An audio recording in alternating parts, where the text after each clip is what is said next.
为了报答一饭之恩，这只小猫竟然出家当了和尚。它在佛前整整修行了5年的时间，从未吃过一口肉。当人们将猫咪最爱的鱼肉喂给它时，它立马就将头转了过去；当人们将鸡肉喂给它时，它甚至看都不看一眼；当人们将猫咪最爱的罐头放到它面前时，它只是闻了一口就立马跑到佛祖前忏悔了起来。自从小猫遁入空门的那一刻，它就再也没有起过杀心。5年的时间，它和寺院里的老鼠成为了好朋友。当一只癞蛤蟆从它身边经过时，它只是轻轻将其驱赶离开，哪怕有苍蝇在它头上嗡嗡作响，它也一动不动，生怕因此而吓到了对方。和那只整天只知道向祖师爷告状的猫不同，自从这只猫来到寺庙以来，僧人们就从未听见过它的叫声。而更为神奇的是，只要寺庙的钟声响起，这只小猫就会主动跑到佛堂开始潜心礼佛。只见它身披袈裟，脖戴佛珠，双手合十，眼睛虔诚地望着佛祖。它的眼神清澈明亮，没有一丝的杂念，仿佛是一位参透佛禅的高僧。伴随着阵阵沐浴声响起，僧人们开始诵读经文，而小猫也随之紧闭双眼，尾巴却跟随着节奏左右摇摆，仿佛也在跟随着僧人们一起诵读经文。当禅修结束以后，僧人们都渐渐离开，而小猫却始终跪拜在佛前，整整4个小时，它都一动不动，眼睛依旧虔诚地望着佛祖。即使僧人们想方设法地干扰它，它的内心也丝毫没有受到干扰。哪怕是主持将它强行带走，它也立马就从主持肩头跳下，继而又回去专心礼佛。不管是谁想要抱走它，它都会牢牢抓住蒲团不放手。这份毅力和诚心，别说是前来拜佛的香客们佩服不已，就连寺庙里的僧人们也纷纷自愧不如。渐渐的，来这里的香客越来越多。有人认为小猫上辈子一定是一位得道高僧，还有人则认为它就是佛陀转世，对着它就直接参拜了起来。但仍有一些不甘心的人经常拿出肉食来挑逗小猫，虽然每次它都未曾破戒，但内心难免还是有所躁动，所以每次它都会跑到菜园疯狂吃草，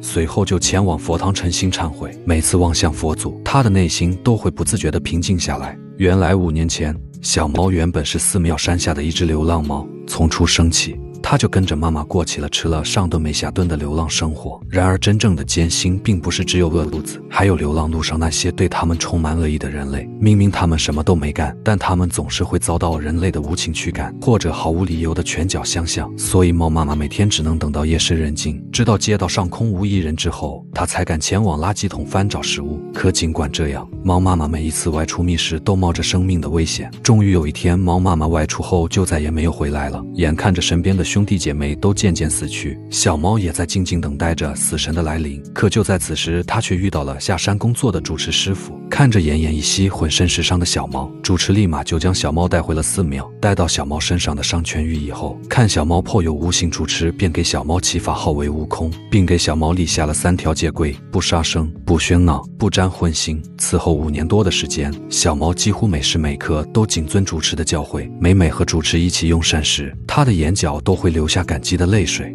感谢主持当年对他的救命之恩。一年冬天，主持突然感染了风寒，就当主持浑身冰凉，快要失去意识时，小猫钻进被窝，用自己的身体给主持取暖，才让主持渐渐恢复了意识。而这也是小猫第一次忤逆主持，因为在此之前，主持从不允许小猫上床。自那以后，不论主持去往哪里，都会带着小猫，而小猫也成为了寺庙里的另一尊活佛，每天都有络绎不绝的人前来参拜。这或许就是小猫报恩的最好方式了吧。